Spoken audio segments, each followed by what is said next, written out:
நீதியா இருக்கிறோம் இல்லையா, உண்மையா பேசிக்கிறோம் இல்லையா, நமக்காக அவர் வந்து வரும்பொழுது நாம் கர்த்தருக்காக என்னென்ன செஞ்சுட்டு இருக்கிறோமோ அது கிரியைக்கு தக்கபடி அந்த பலனை அவர் நமக்கு கொண்டு வருவார். அல்லேலூயா, அல்லேலூயா. அதே 22வது அதிகாரத்தில் 7வது வசனம் வாசிங்க. 7வது வசனம்.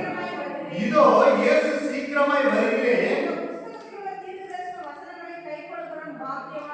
கரங்களை தட்டி அல்லேலூயா சொல்லுவோமா. அந்த பாக்கியவான் உலகத்தில் ஒருத்தரும் இல்லைங்க, நீங்களும் நான் என்றார். அல்லேலூயா.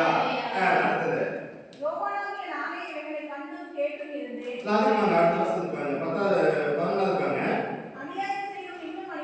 அநியாயம் பண்ணுகிறவன், ஏமாத்துறவன், இடத்தை ஏமாத்துறவன், பணத்தை கொள்ளையடிக்கிறவன், பொய் சொல்றவன், ஏதாவது ஒரு பாவம் பண்ணிட்டு இருக்கிட்டு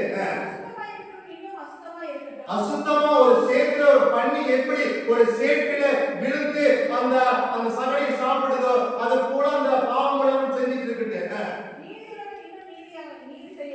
நம்ம நீங்களும்